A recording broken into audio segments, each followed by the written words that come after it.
You're welcome. We would love to have you give us an opening prayer.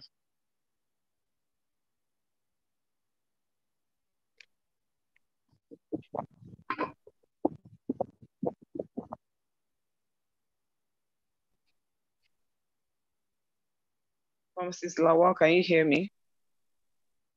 Pharmacist Olu Lawal Mutiat, can you hear me?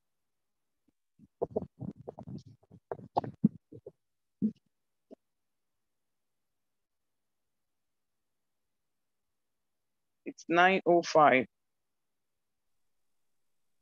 Pharmacist Mutiat Olu Lawal, can you hear me for the opening prayer? Okay, if she's not online, can we call on Pharmacist Maureen Wafo to give us an opening prayer, please?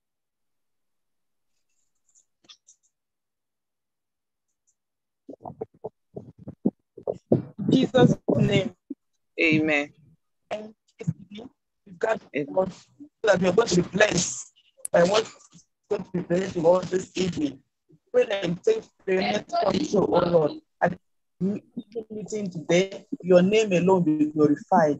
And we are going to go back home with great knowledge that will be impacted to our patients. We pray in Jesus' name. Amen. You're all welcome once again to this weekly clinical meeting. This week, the Ophthalmology Pharmacists of Nigeria, under the Clinical Pharmacists Association of Nigeria, will be anchoring the meeting. And the topic for this meeting is the eye basics, conditions, and medication effectiveness. The eye basics, condition, and medication effectiveness. Before we proceed, we want to have an introductory statement of the group and how far we have gone by Pharmacist Bilkisu.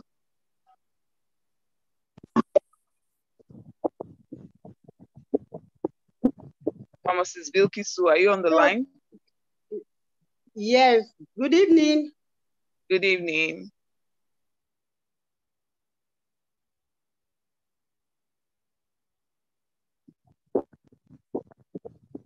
Can somebody okay?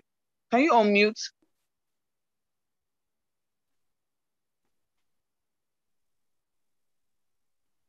Pharmacist Bilkisu, can you unmute yourself, please? Okay. Good.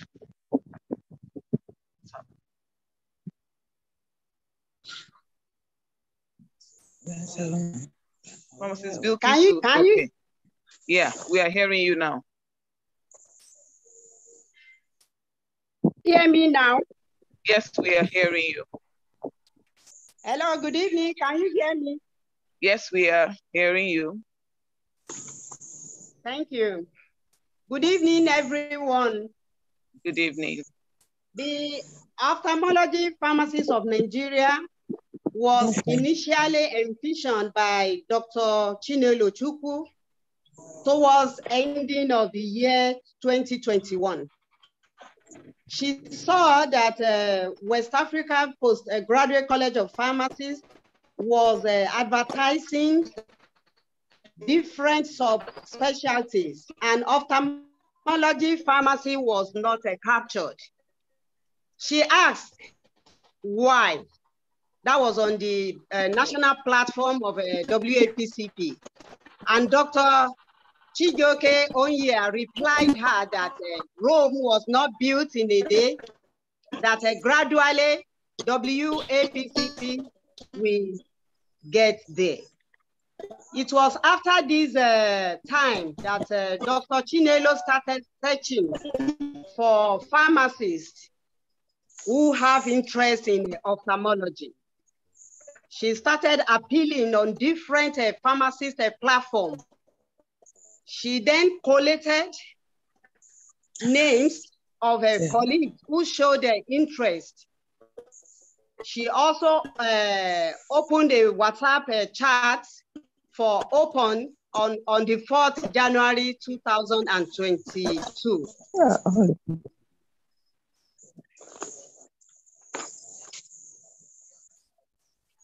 In March, hello, hello, am I audible enough? Yes, you are. Yes, you are. Okay, thank you, ma'am. So in March 2022, the national chairman, CPAN, that's Dr. Madu Joseph, put a call across to Dr. Chinelo and informed her of the need to put or to bring OPON under CPAN for more feasibility. She obliged, and since after that time, we have more colleagues joined. Currently, we have about 182 members. It is a fact that ophthalmology is a sort of a specialty that is a sort of a new in pharmacy. So what we needed most is to encourage everyone in the group to build, to have an increase or enhance capacity building. And that was the reason why education committee was set up. The committee ensured that roster was drawn from May to November 2022, and all members were assigned a topic relating to ophthalmology pathologies. So far, so good. We have had a series of clinical presentations. We have had lectures on anatomy and physiology of the eye, the hyphema and the role of a pharmacist, acute anterior uveitis, acute inferior and anterior uveitis, red eye, and corneal dystrophies. Also, we had the keratoconus as a topic. In all of these topics, the role of pharmacists were discussed at large. In July 2022, the National CPAN ESCOs advised that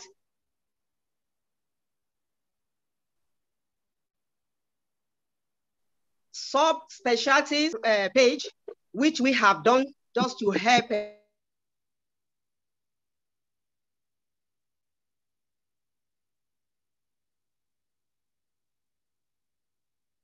Wow, it seems her network is poor, but generally become a certified.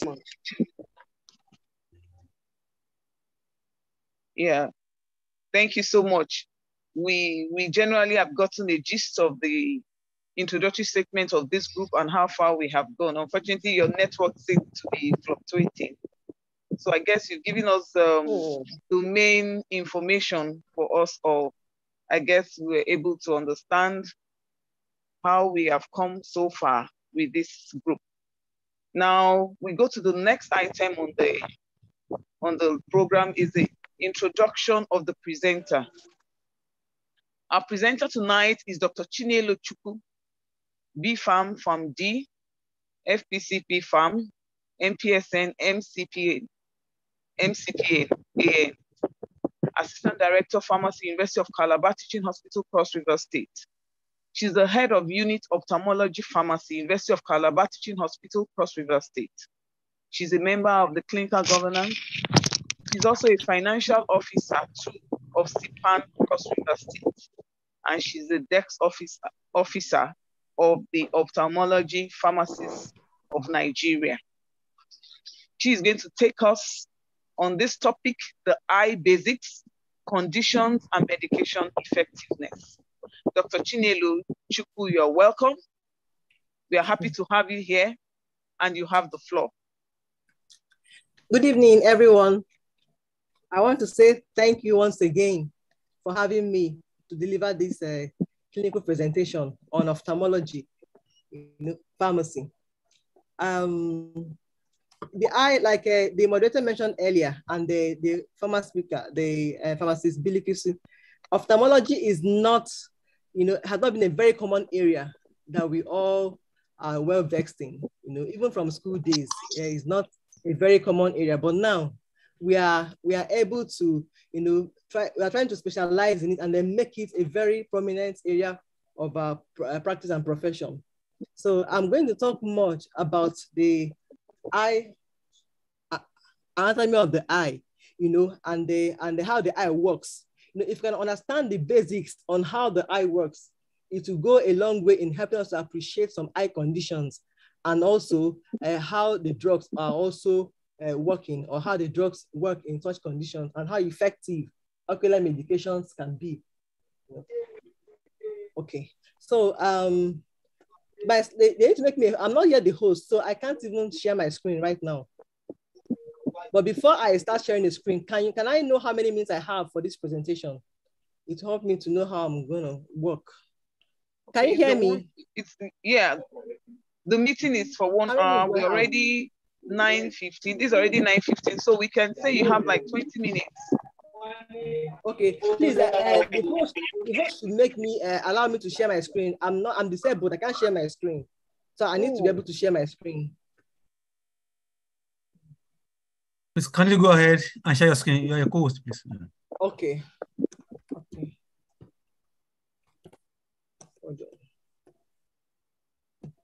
So as we all know, the eye, it's a very special part of the body. It's still showing host disabled participants screen sharing. I'm still disabled in sharing my screen. Please, can you check your connections? I'm seeing host disabled participants screen sharing.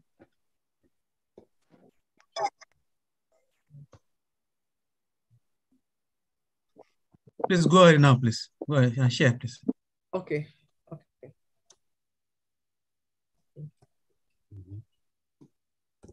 Okay. So the eye, like I mentioned earlier, is a very important part of the body. And the eye is not like any other part of the body. It's a very complex organ in the body. And because of its complex nature, drug delivery to the ocular tissues is not so smooth. The bioavailability in ocular tissues, it's really, really impaired because of the complex nature of the eye. So, let me explain some things about how the eye works, the structure of the eye. Then from there we proceed.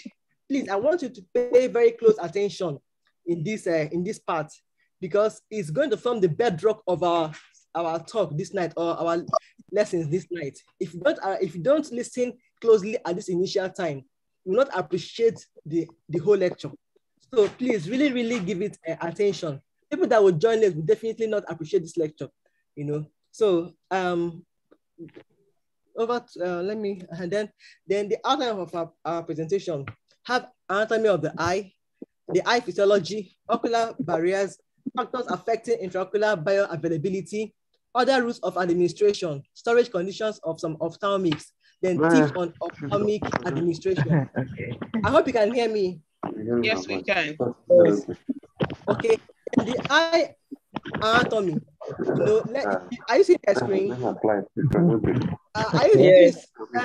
Okay. Someone should yes, we can people are talking. Okay. Then this is the structure of the eye.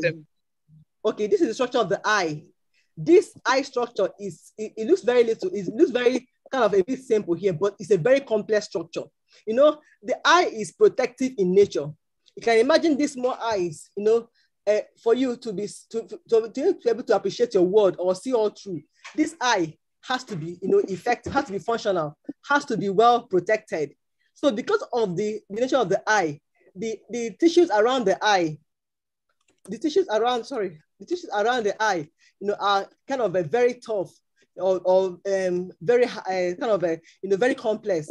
This is to enable the eye, keep you longer throughout your life days. Sorry, I missed it. Please hold on. Let me get to the structure of the eye. So I'll start by talking about this place. I have the anterior chamber, I have the posterior chamber. This place makes up the anterior chamber, and this place makes up the posterior chamber. In the anterior chamber, you have the conjunctiva. It's located around this place, the conjunctiva, around this place. This is the first layer you will see in the, in fact, it's a very tiny membrane, in a very tiny membrane, but it's well vascularized. So it's the first layer you will see, in the eye. Then after the conjunctiva, you have the cornea. The cornea is here. This cornea is a dome shape. It has a dome shape, and it's very important. It's a very important part of the eye. When it comes to light refraction, for us to see, to see objects, to have our vision, well functioning, the cornea is very important. The anterior chamber, this whole place, the anterior chamber, the anterior chamber, consists of the conjunctiva, the cornea, then the aqueous humor. This aqueous humor is the fluid in the anterior chamber that gives the eye its pressure. Without this aqueous humor, the fluid, the eye can collapse. The eye can collapse. It's like something that is inflated now. So this ocular pressure aqueous humor is very important in maintaining the eye pressure. And there is so much about this aqueous humor. People that have glaucoma, issues, it has to do with the intraocular pressure, and the aqueous humor is produced by the ciliary body. This is the ciliary body. The ciliary body, this ciliary body, produces the aqueous humor. When blood flows through the eye, there are some fluids from the blood, not the red blood cells, diffuse out from the blood to the ciliary body. So this ciliary body is what produces the aqueous humor. Then the aqueous humor now flows out through the iris, flows out from the ciliary body here into the iris, and then moves towards the pupil area. So this diagram is not giving me all the picture. Moves towards the pupil area. This pupil in front of this lens, this pupil, it flows out and then fills this whole chamber. This is the entire chamber where the aqueous humor fills up. So any problem that affects the ciliary body, this ciliary body here, affects the amount of fluid produced by the ciliary body. And then, when it flows inside the anterior chamber, it then diffuses out through the drainage angle. It's like having a sink, in your house.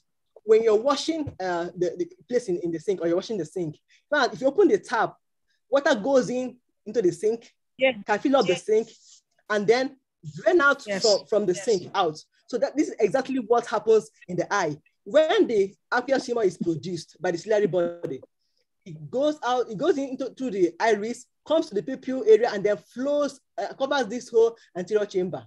And at a pressure of 10 millimeter of mercury to 21 millimeter of mercury. So if this pressure is very high, that means the rate at which the aqueous humor is produced, is very high, or that the drainage of this aqueous humor is not appropriate, is not flowing out very well. So the rate at which the aqueous humor is produced and at the rate at which it drains out, maintains, has to be balanced. Without that balance, people have issues, and this is where every issue about glaucoma now occurs. This every issue. Then for the conjunctiva, you have issues when there is a problem with your conjunctiva. You find out that you won't be able to refract light well, and then there could be issues of allergies, infections. Once it affects the conjunctiva, you have what you call conjunctivitis, where it becomes swollen, and it can affect vision, and if it's not well handled, it can cause other problems to the eye. Then you have the iris. The iris is that part of the eye that regulates the amount of that regulates the amount of light that passes through the pupil. Pupil is that tiny hole in the eye. When you look into someone's eye, you will see the first black layer or brown layer, which is the iris. Then the next one you will see is the pupil. It's a small hole.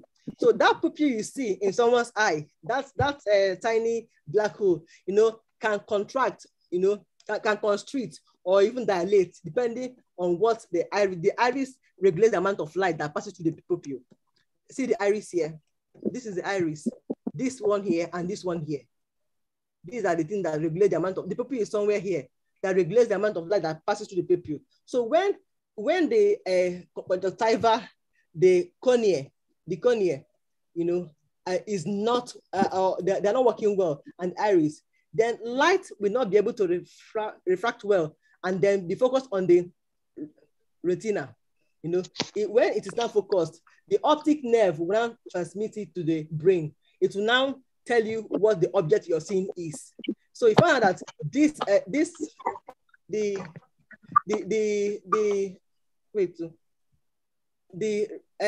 conjunctiva, the cornea, and the iris and the pupil will help in refraction. So as people age, their integrity is affected. But there are things you can do to help this part of the eyes to work well. Then you have the posterior chamber. The posterior chamber is filled with the vitreous humor. In the anterior chamber, you have the aqueous humor. Then in the posterior, you have the vitreous humor. This vitreous humor helps the eye to absorb shock. When there's an impact on the eye, the vitreous humor plays the part of helping to absorb shock, from any trauma or any pressure or any impact. Then you have the choroid. The choroid is that part of the eye that that is well vascularized. It helps to feed the eye with nutrients, things that help the eye to stay healthy and functional. Then you have the retina. Of course, the retina is very important. Any issue that affects the retina will definitely affect vision. Any impact on the eye that can affect the retina will definitely impair vision. So the retina is this part, you have a point on the retina. That point on the retina is called the macula. This is where the light is refracted on the macula. This particular place, this particular point, this is where you have light, being focused. And in the macula, you have what you call the fovea. So this macula, the fovea on the macula helps us to see tiny details, very small prints. Like some of us here, once you cannot see sharp, tiny objects or tiny prints, you start looking for lens. So the fovea, the macula helps us to focus on central vision, give us detailed vision. Then the lens, let me talk about the lens. This lens here, this big ball here is the lens. This lens is very important, of course, in light refraction. When the light passes through the conjunctiva, through the cornea, to the pupil, iris, and then the pupil, then the lens now focuses the light on this macula, this particular point on the retina. The retina will now take the image, take the brain to interpret. So over time, as people age, this lens, this lens is supported by this zone. This zone is like a ligament or a thread, if you can use the local term thread, or they have to suspend the lens. This one here, and this one here, they have to suspend the lens. So as people age, from age 40, these ligaments here, called the zonus of Zinn, begins to get weak. They begin to get weak. So there are at age 40, that's why they say that when people get to 40 and they complain of that, they're not seeing small prints, or they can put their phones far from them to be able to read tiny prints. That means they're about to declare their age, or they have declared their age by that, they're already 40 and above. So in this ligaments, there are exercises that are done to strengthen them. Like if I knew what I know now, I won't be wearing glasses at all, but we learn every day. So at age 40, if these ligaments become weak, it will not allow the light to focus well on the retina. And when that happens, you find out that you can't see tiny prints anymore, but you can see very far vision, very big prints, but you can't see tiny prints anymore. There are lenses that one can wear to correct that presbyopia. Then this lens as well, it grows throughout life as well. And then when the lens begin to have issues, the major issues with lens is called cataract, where the lens become cloudy. And when it can happen in one eye, which is called unilateral, or in both eyes, it's called bilateral. So this lens is affected mostly by cataract, and it comes with increasing age, most times. Then you have let me continue before so by helping to focus on light as it enters the eye, the cornea and the lens both play important roles in giving us clear vision. 70% of the eye's focusing power comes from the cornea, and 30% comes from the lens. So you find out that the cornea is very important because the cornea is transparent. So it really helps to focus light. So people that, as I'm talking, I won't follow the slides, the way it is. The cornea, once anything happens to the cornea, vision is really, really impaired. That's why people that are always wearing contact lens, need to be very careful because they like you go to the market, you see some young girls fixing and removing it, without bothering about the hygiene level. So that alone can cause cornea infection, can cause cornea ulcers, can cause a lot of problems with the cornea, can even cause hazy cornea. So people that are always fixing contact lens should be very careful because it can lead to corneal infections, which is called keratitis. Then, sorry,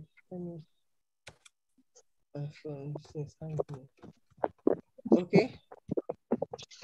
Sorry, I'm trying to move my screen. Okay. Then we'll go to ocular barriers.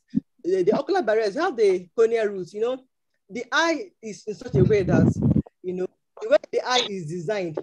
As I explained earlier, there are barriers in the eye which come from the different parts of the eye. The conjunctiva has its own barrier called the epithelial. The epithelium of the conjunctiva, is a barrier to ocular medication, because when these barriers are there, the drug, the bioavailability of the drug is really impaired. So there has to be something that will enable the drug, move through these barriers, pass through the conjunctiva, pass all the epithelial membrane and the endothelial membrane of the conjunctiva, then get into the cornea, pass through the barriers of the cornea. We have the epithelial barrier, you have the stroma, you have the endothelium. The epithelial barrier is the membrane, is the first, when you apply a drug into the eye, it will get, it gets into the conjunctiva, then gets into the cornea. So those membranes, even though the eye appears to be one transparent little organ, the barriers are so strong because these barriers were designed by God to prevent eye infection, to prevent dust from settling in the eye, to prevent foreign bodies from staying in the eye. So that the nature of those barriers will also hamper ocular drug delivery. So let's continue. So the factor of fluid and solutes in the eye is controlled by several membranes and barriers. These barriers can hamper the delivery of topical ocular drugs, like eye drops. And eye drops are the commonly topically dispensed drugs, in ophthalmology or in the eye. Oral medications don't get into the eye like that because of the blood retinal barrier or the blood aqueous barrier. The barriers come from the membrane separating the ciliary body that produces the aqueous humor and then the systemic blood flow. Then, sorry, let's continue. Then topical ocular drugs, mostly given as eye drops, are the most frequently used dosage forms for treating ocular diseases. The first barrier to cross for this drug is the tear film, which rapidly removes instilled compounds from the eye, resulting in low bioavailability. In other words, topical, eye drops are very topical forms of applying some drugs, ocular medication. So you cannot apply eye drops in the skin, in the mouth. It's only in the eye. So for these eye drops to penetrate and become effective, for treating some infections, some eye conditions, they have to overcome the barriers. In the cornea, you have the lipophilic barrier. You have the hydrophilic and lipophilic barrier. So drugs that are lipophilic in nature cannot cross into the hydrophilic region of the cornea. So they get stuck there. And when they get stuck there, they can penetrate into the ocular tissues and then affect so, and then, so for these drugs to be able to penetrate, the drugs have to be either lipophilic, they have to be a way of preparing or producing these drugs so that they become either lipophilic or hydrophilic so that they can pass the ocular barrier. And because of the different routes, let me go to the structure again, or eye structure again. Because of the different barriers in the eye or the eye structure, much drugs, is lost on transit in the eye.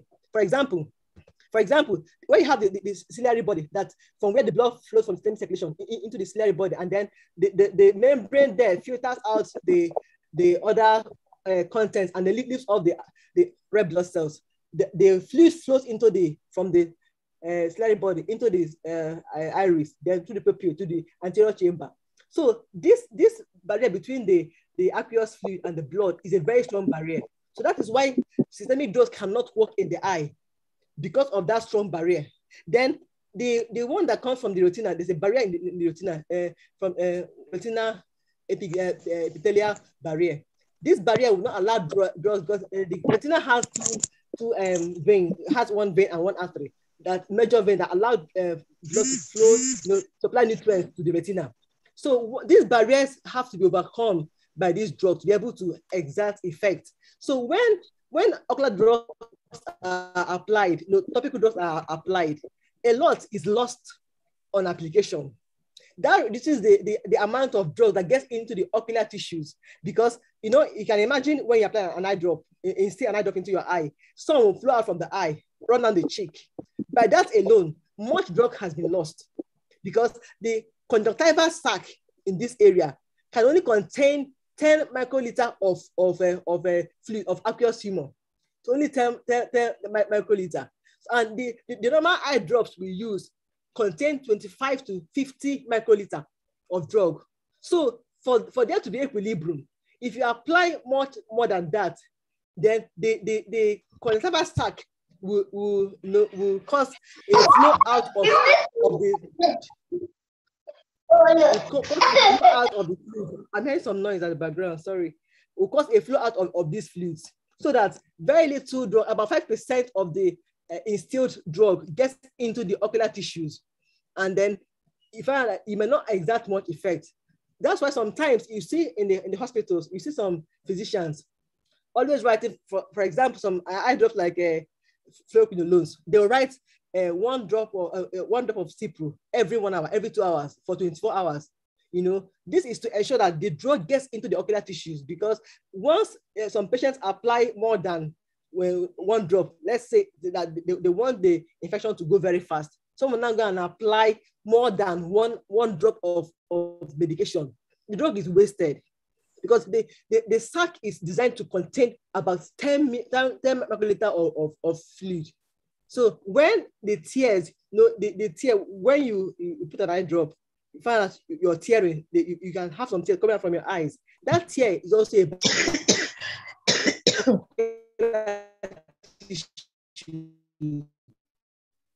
from the eye, so that very little gets into the eye.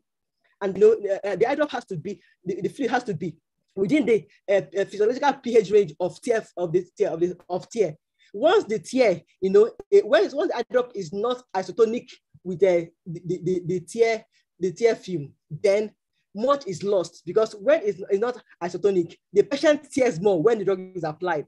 So if I had ocular administration of ocular drugs, they don't get into the tissues very well because of these many barriers we're having. So that's why as pharmacists in the area of patients using eye drops, you tell them just one drop is enough. I will get to how those drugs can be instilled, or how eye drops can be instilled to achieve an optimal effect. Then I told us earlier that the conjunctiva has an epithelium, a membrane that prevents it from entering into the eye. Then the cornea has its own barrier. So then the tear film, this tear we see, someone say that the tear that comes out anytime we cry, or that tear, is meant to be, it's not just a tear. It has 3 layers. The tear film has 3 layers. You have the what 3 layer? You have the mucous layer, then you have the lipid layer. Sorry, I want to, okay. Sorry, I'm not following the slides the way it is. I'm just trying to explain some things for us so that are not on the slides. Then, okay, Then my train is just moving up and down.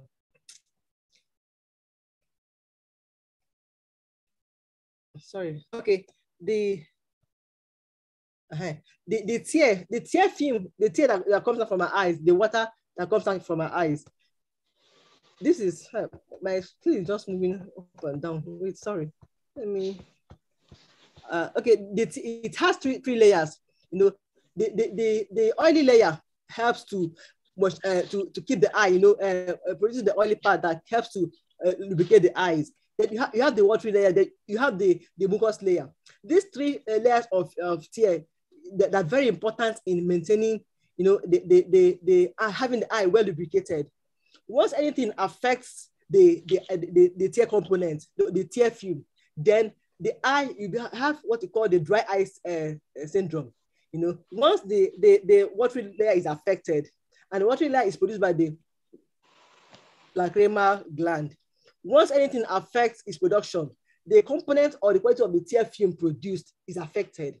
Then once anything affects the oily layer, which is produced by the meibomian glands, it affects the quality of the tear film. Likewise, the mucous layer, which is produced by the cornea. So these two work together, you know, to lubricate the eye. So anything that affects the eye will lead to what we call the dry eye syndrome. And the dry eye syndrome can come with different issues.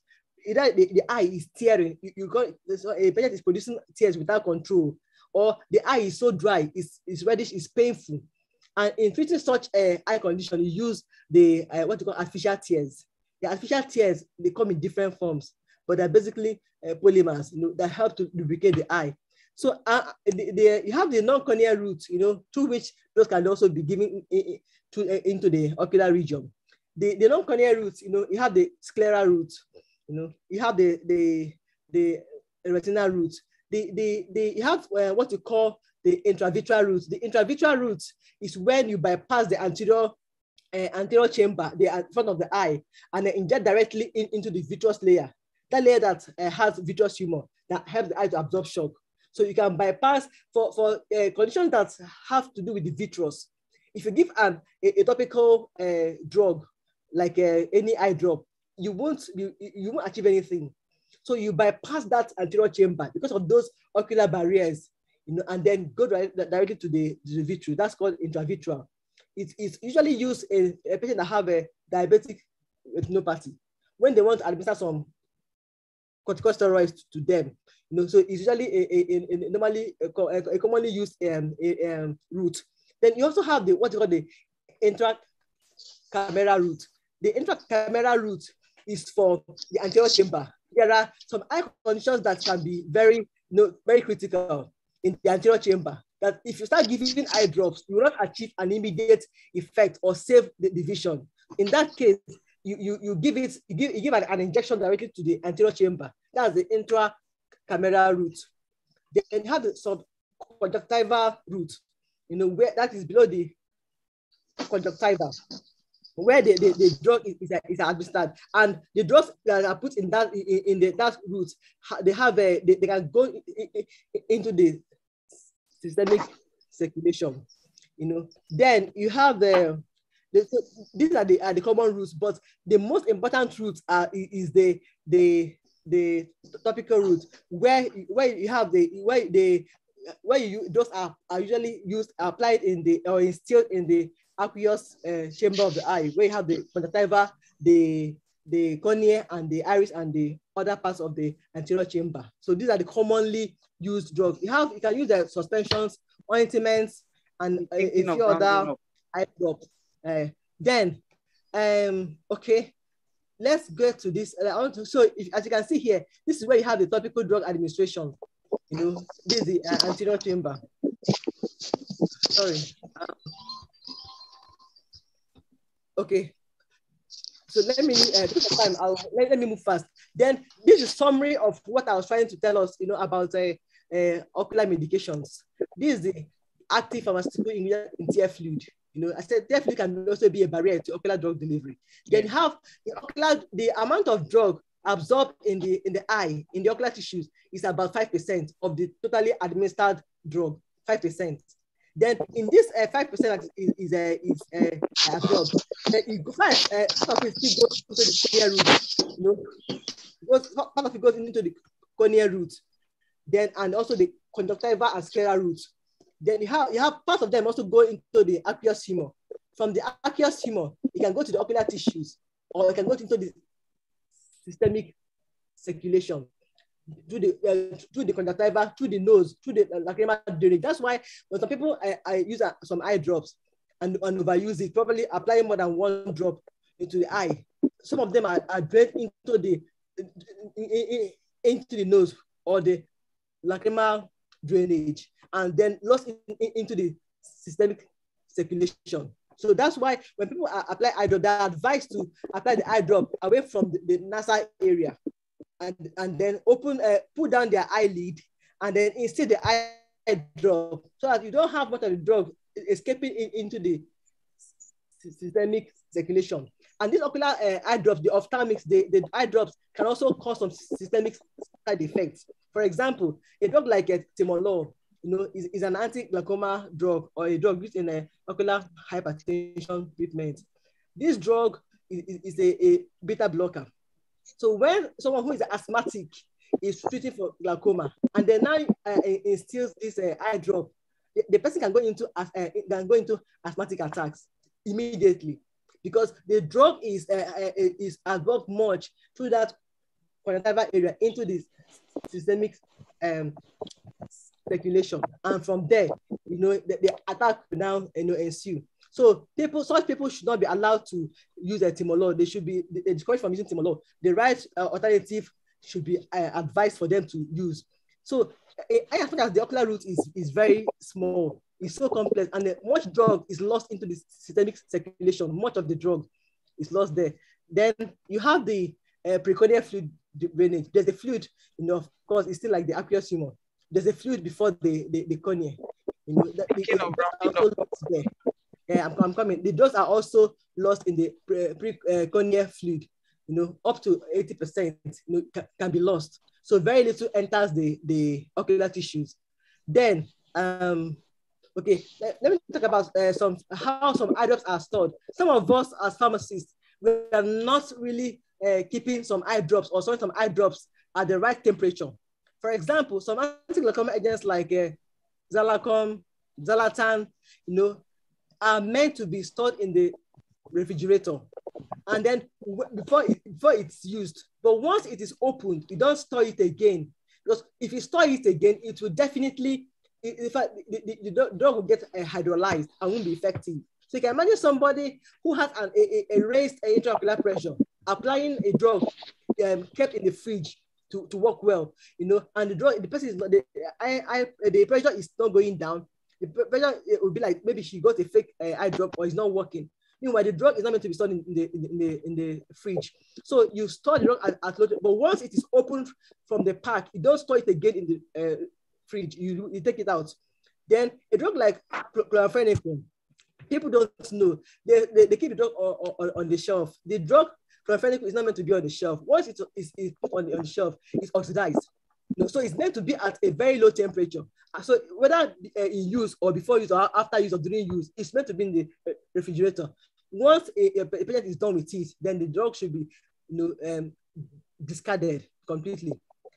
But chloramphenicol as a drug, as an eye drop, is meant to be in the refrigerator. Then artificial tears. Some artificial tears could be stored there, especially when people have terrible dry eye syndrome. Artificial tears can be stored and made use of. But then it will give you a cool feeling. It's not as if it's going to do it's special. It can give a kind of a soothing feeling in the eye. Then that's the most important. Then how to now use eye drops. When you have a patient that wants to use an eye drop, first of all, there should be proper hand hygiene. Once it's not observed, the patient can get infected with a condition called keratitis. It's gotten from poorly handled eye drops or multiple use of eye drops. So patients who are in the hospital are admitted. Once they get their medications, the eye drops, once they are opened, 7 days from that day should not exceed. The drug should be discarded and a new drug brought if the patient is meant to continue on the drug while still on admission. But if his patient is like an outpatient who goes back to his house after seeing the ophthalmologist, the drug can stay for at least 28 days. People that buy anti-glaucoma agents and say that because it's very expensive, I will use it for 3 months, 2 months, after 28 days or 30 days, that drug is no longer effective. So you should cancel your patients. When you have an eye drop to use, it should not exceed 30 days if you're not in the hospital. But if you're admitted, 7 days maximum, the drug should be discarded and repurchased. Then for applying, if you have more than one eye drop for a patient to instill, what you do, a patient should apply an eye drop, once it's verified that the hands are clean, then pull down the lower eyelids, and then form a pouch, and then put one drop of the drug, and then close the eye gently and wait for like a few seconds. The eye should be opened, because if it's not done like that, why the eye is closed is to cause what we call ocular occlusion, so that the eye drop will not escape into the nose. Sometimes if you put an eye drop, you find out that you could feel it in your mouth, in your nose. That drug is lost. So it's to occlude the eye drop so that it will not escape into the systemic circulation. Then for if you have, then you give 5 minutes interval. Eye drops, the way eye drops are used, it's not like getting some oral medications, tablets, and it's only everything together. In the case of ophthalmics or eye drops, it's not like that. So if you have more than one eye drop, you still want, give a drop, give 5 minutes interval, so that the other drug will move in as much as possible, get absorbed, and then you apply the next eye drop. This will also help to checkmate some side effects. Some eye drops can have, most eye drops can have very, very stinking effect. So when the patient applies, instills it, the patient will feel a sting on the eye. So if it becomes unbearable, you can tell this drug is causing this problem or not. So for more than one eye drop, 5 minutes interval is advised in between eye drops. And then ointments, if there are ointments, like let's say chlorphenic ointment, it should be applied last. You put down the eyelid, put a little of the ointment as the last drug. If you put it before the other eye drops, it will prevent the other drugs from being absorbed into the ocular tissues. And then you waste the drugs, and secondly, you won't get the therapeutic effect you're looking for. So ointment should be applied last. If there are artificial tears to be used as well, the artificial tears will come last. For example, if you have antibiotics, anti-inflammatory, let's say Cipro, you have a diclofenac eye drop, you have artificial tear, let's say aqua tears. The artificial tears will come last. If you instead the artificial tears before the other drugs, the antibiotic and the NSAID, it will wash off the drugs. So at the end of the day, a patient has gotten all the drugs that the patient needs to use, and it's not seeing any effect because the drugs were not properly instilled. So whenever you have eye medications or what you call ophthalmics, you instill them in the right order. It's usually good to begin with antibiotics, then anti-inflammatory, and then the artificial tears if need be. Then for pharmacists, that usually prescribe steroids for our patients, it should not be advised, because you need to understand the patient's ocular history and other medication history. And some patients who are diabetic, who have other issues, may not be able to, the steroid will cause some issues in them. And you have what we call steroid-induced glaucoma. So steroids shouldn't be prescribed or dispensed indiscriminately without getting the advice or without the ophthalmologist prescribing the drug, because there are many issues that have been that occur with steroid use. So there is so much about ophthalmology pharmacy. There's so much about eye medications. It's actually kind of a very complex area, but the pharmacist should arm him or herself with the basic knowledge he or she needs, and then the eye conditions, where you can advise well. And then unlike other areas of pharmacy or medicine, ophthalmology is an area that is equipment driven. A pharmacist cannot just sit down and conclude on a patient's eye case. You can't do that. Even the ophthalmologists themselves, they have to use the equipment, the slit lamp, to examine the eye and then know what is wrong with the eye and then be able to prescribe the medications. So as pharmacists, you can treat basic eye infections like viral conjunctivitis, bacteria. If you know the differences, viral comes with a watery discharge. The bacteria comes with a sticky discharge. So once you now know the appropriate drug to use, so you can handle basic eye issues. But once it comes to trauma and other problems, please refer to the ophthalmologist. When they now diagnose and prescribe, you can now come in and say, this drug will go together, this two will may not go together. And as much as we can, the world study is coming in on the 13th of October, next month. So the patient needs to be advised, for those in the community pharmacy, and advise their patients, the general care of the eye, how to instill eye drops, what and what to avoid. There have been many cases in the hospital, very many cases, where children have had issues, and even adults with the eye, with handling the eye roughly. Then some children have had trauma on the eye, physical trauma on the eye, that they were brought to the hospital, and then from there they developed glaucoma. Some already also lost their vision. So as pharmacists, we need to understand that the care of the eye is very important, and then how drugs are used are also very important. And lastly, I really want to encourage every pharmacist here, World Sight Day, I may not be able to talk again on the World Sight Day in events to us, but let everyone go and check for glaucoma. It's almost becoming an epidemic, in quotes, an epidemic. In the hospital where I work, we see many cases, and the strange thing about this particular disease is that, there's no symptom. It's called the silent thief of sight. There's no symptom, there's no pain. For the primary open angle glaucoma, you don't have any pain at all. There's nothing. So your optic nerves are being destroyed, but you're still feeling normal. You're still feeling very okay. So if there's a history of glaucoma in your family, please, every year or every 6 months, go for a check, because if it's found out on time, then the patient complies with medications, or adheres to medications, then it can be well controlled, because the prognosis is blindness. And it's something that doesn't give anybody any pain, nothing, but the optic nerves are going. So in the World Sight Day, let every pharmacist here try and go to the hospital and have their eyes checked. If someone has gone blind in your family before now, if someone has had an eye surgery, is a risk factor. If somebody has had an eye trauma, it's an impact on the eye, is a risk factor. So there are so many risk factors that have got glaucoma, and it's affecting children, babies, adults, everybody alike. Before, it's usually age, though it's still age affected, but then a lot of people are coming down with glaucoma. We've had some young people in the hospital, 18 years old, 20 years old, that have lost one eye, glaucoma, because they felt that they were okay. So I'm going to stop here for now for questions. So please, World Sight Day, let every pharmacist and your loved ones go for glaucoma check. It's key to management. Thank you. Thank you very much. Thank you very much. That was an exhaustive presentation. She really did justice to what she promised to deliver, and I'm sure we all enjoyed the topic. I have some questions on the chat.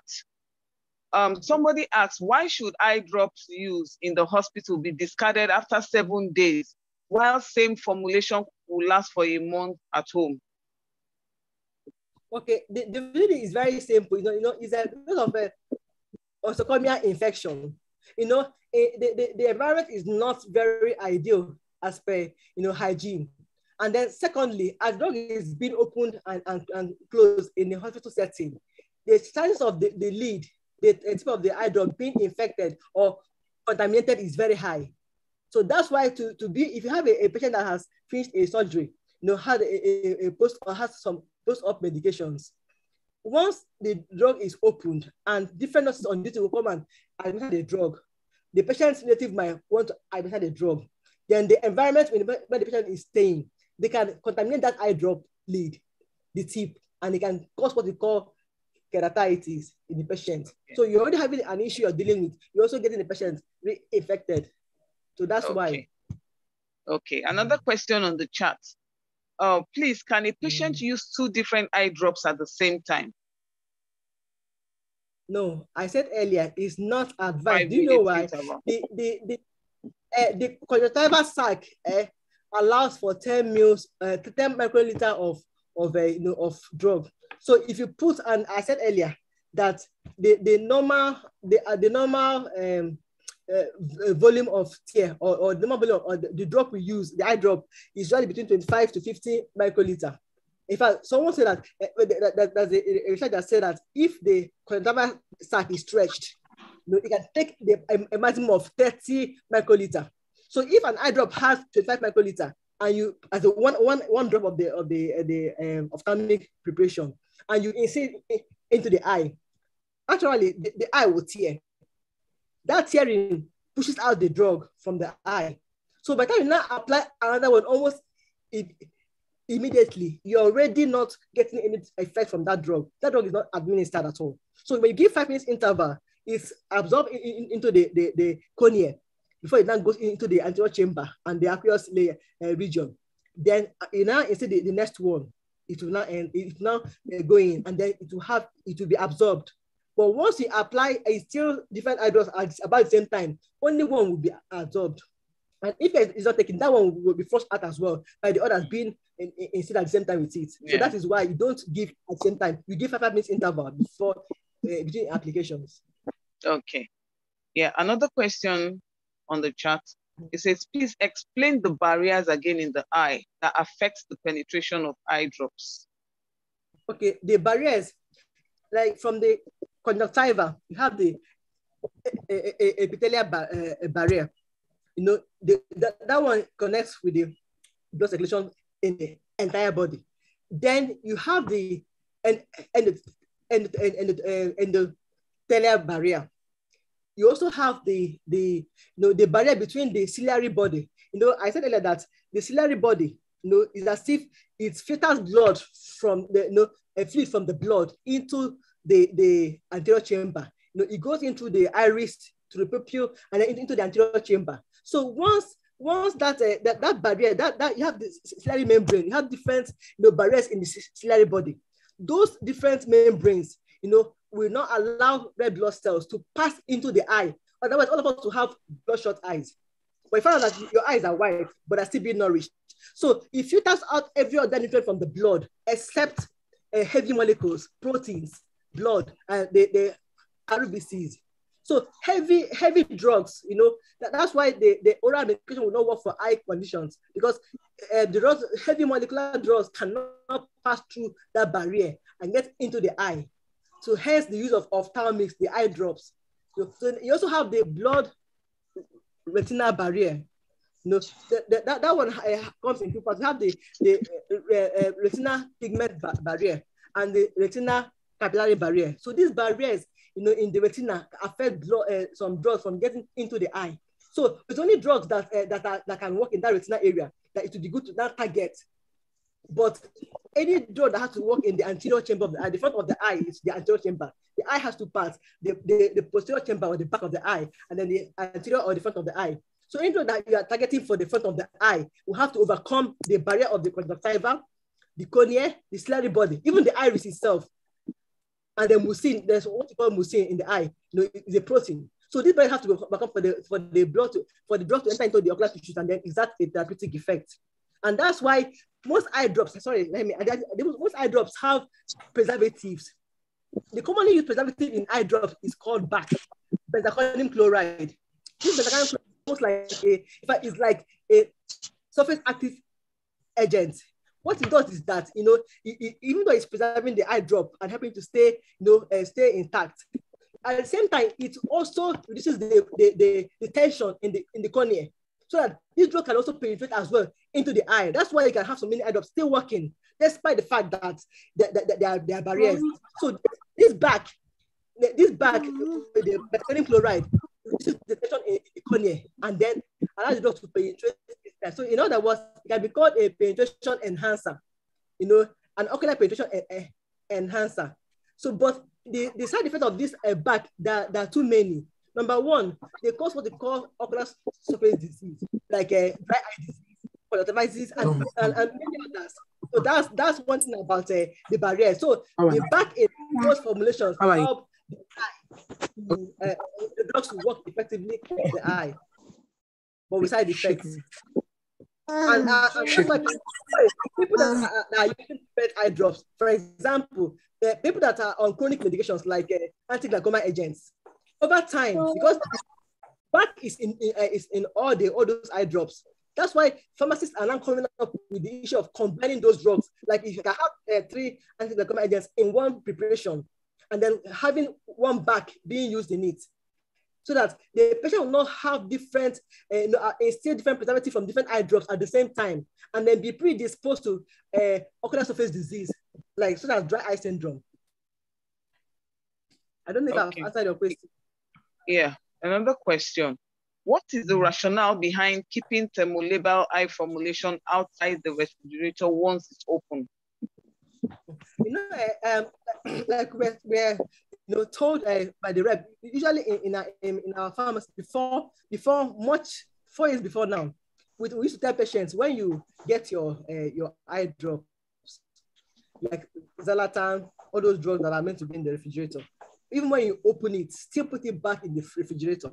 The rep said no, that is not proper. That these drugs, once it is opened, the chance of it being hydrolyzed is very high in the fridge. That once it is open, it should stay off the shelf. And I tried to find out, from research, that once it is open, some of them still allow in a little of air inside them. And then once it is moved from the refrigerator and it's put back, the drug is hydrolyzed. But at room temperature, with little air that has entered it, which should not be, the drug still is more effective, and the potency can be guaranteed. Then although some companies are coming up with some with their containers being sealable, like if you open an eye drop, it's already open, but the company have come up with the drug that if you open the eye drop, it recedes back on its own. So the air cannot be trapped in. The drug will not be affected, and the potency of the drug is guaranteed. So it has to do with the company's technique of packaging, or the type of container they use to do that, to prepare their medications or put in their medications. Okay. Thank you, Ma. Another question. Wow, we have a number of questions on the chat. How long can steroids be used so it precipitates glaucoma? That doesn't sound good. No, the steroids, in fact, steroids are meant to be used under serious ophthalmologic observation. If it's used for more than 3 months, the patient is at risk of having steroid-induced glaucoma. And that's why steroids are not just given without knowing the patient's ocular history and other medical history, and also disease history before it does steroid. And it has to be under close monitoring, and it has to be tapered. You don't just stop steroid abruptly. It has to be tapered and then gently stopped. Another question. Do all eye drops give same volume as a drop? How can we measure eye drops in micro and milliliters? No, drops are already standardized, to give that there's a range. Say it's between 25 to 50 microliter. If a company can bring their own to 25 or 30, it's ideal. But sometimes, a company can have their variations and their formulation methods and everything, which can affect the presence of the drug in the long run. So the container sac can be stretched to contain a maximum of 30 microliter. That's why if you put one drop in the eye, it's okay. More than that, to push out the medication out of the eye as tears flowing down your cheeks. So it has to do with the company's way of doing their eye packaging and the type of drop they use. But all eye drops have between 25 and 50 microliter. So your problem should not be about the volume or how to measure the microliter. It's designed to bring that out as the volume when you're dropping it. Without losing it. Okay. The next question, please. I want to know the effect of lifestyle modification in the aspect of our diet in improving eye ailments. Okay. There's this omega-3. I don't know if you know about omega-3. Omega-3 is a very good supplement, for the eye. It really helps a lot, even in the macular health of the eye. The macula is the point where you have the fovea, and that's the point where the vision is strongest, where you have the sharpest focus. So omega-3 can help that very well. And then you can have a leafy vegetables, greens. They're also very healthy too. And then secondly, you need to control your lipid levels. When people start having issues with their vision, they will send for a fasting blood glucose level, and then lipid level. Because if the lipid level is very high, it will settle on the retina. It will affect vision. So you eat food that have less content of cholesterol, but more of greens, more of omega-3. Omega-3 comes in form of supplement. But if you can buy fresh fish, of course, that also, but it's not always convenient.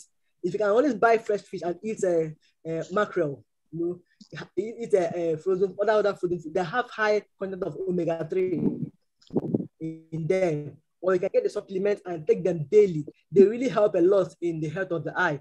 Then avoid smoking, avoid alcohol intake. They really affect the eye very well. And then there are also eye exercises that can help the eye. I talked about the ligament that suspend the lens, that at 40 and above, those ligaments get weakened.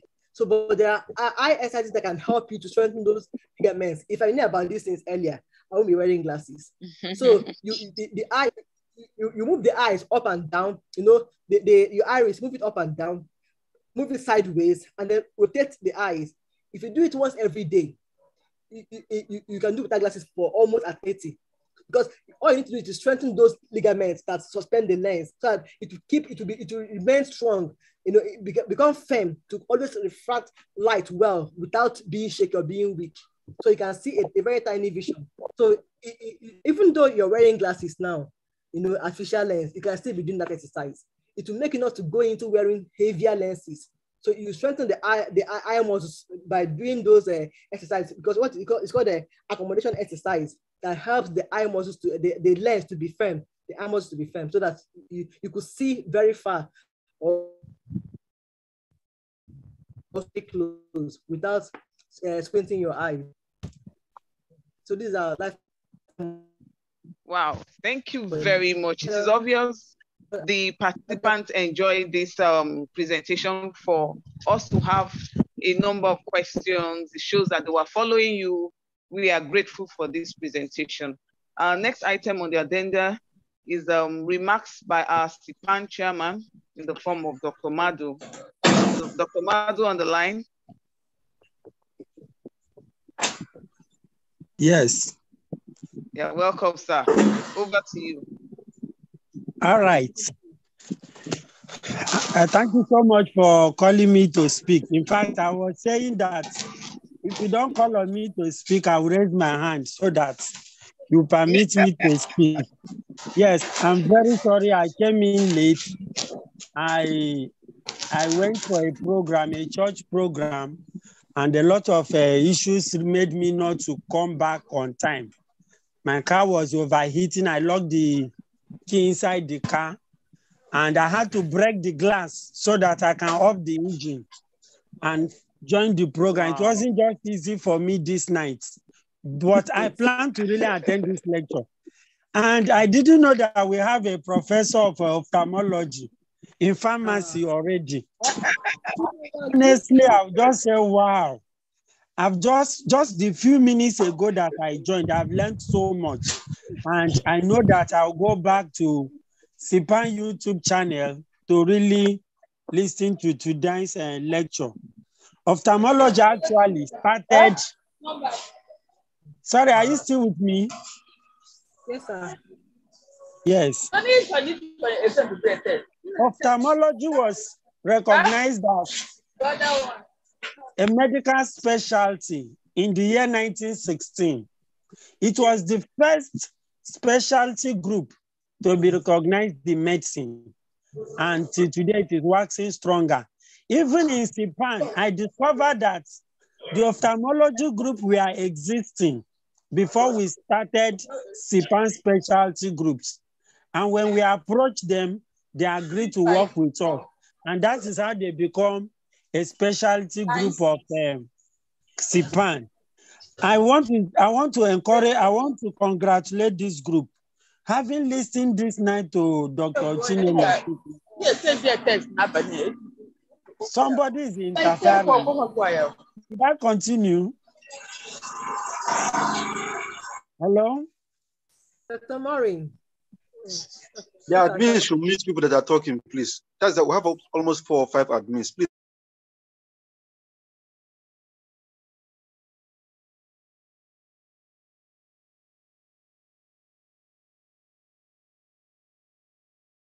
Hello? You can hear me now? Yes, sir. All right. So I said the presenter is just like a professor, and by the grace of God, I know she will become a professor of ophthalmology, maybe one of the first professors of ophthalmology in pharmacy in Nigeria. And I just so much enjoyed this lecture, and I congratulate this group. This is how we also discover our talents in CPAN.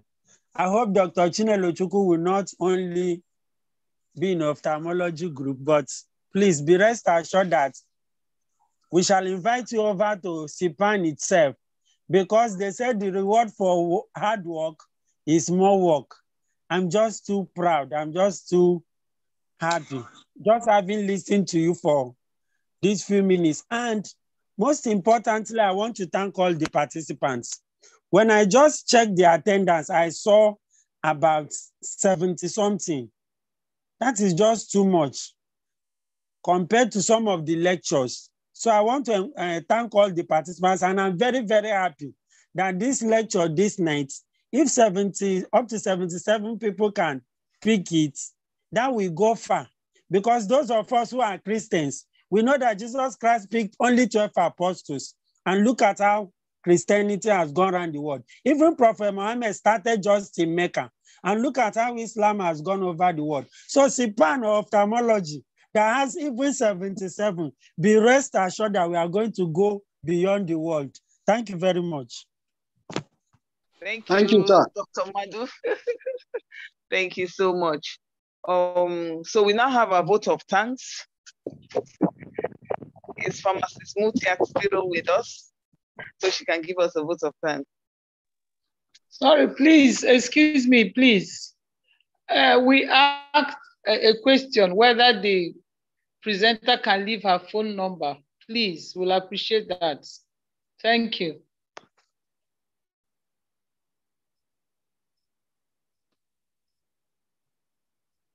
Hello? Hello? Well, on behalf of our chairman of our CPAN, Dr. Madu, on behalf of our head of the optometrist technical group, specialty group of CPAN, Dr. Chinelo, I say a big thank you to everyone for attending this program. We had over 70 participants, which is very impressive. It shows that there's an interest for ophthalmology pharmacists in the midst of our colleagues, amongst our colleagues. We are so grateful for you for taking our time to participate in this program. And we pray that God will continue to increase our knowledge in this area of pharmacy practice. Thank you very much, and God bless. Can we have a closing prayer? Dr. Abdulramu Huzaini, can you give us a closing prayer, please? Abdulrahman Huzaini, are you online? Okay, can we have a volunteer for a closing prayer, please?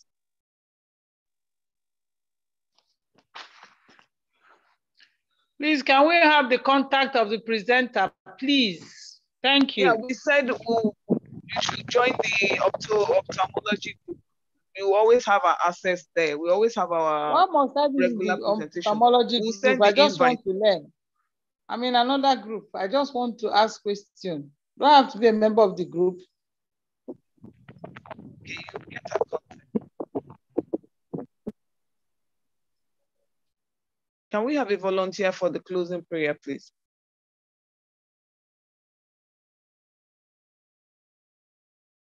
Okay. I think I will just offer my services for that. Lord, we thank you. Thank you. Okay, someone about to say? Thank you, Father, for the meeting today. Lord, we exalt your holy name. Father, we give you all the praise, all the glory, honor, and adoration. Father in heaven, all that we have learned, we receive grace to apply it, and we pray for the presenter, you bless and replenish her in Jesus' name. Amen. Amen. Thank you very much. We now end the meeting. Thanks so much for your participation.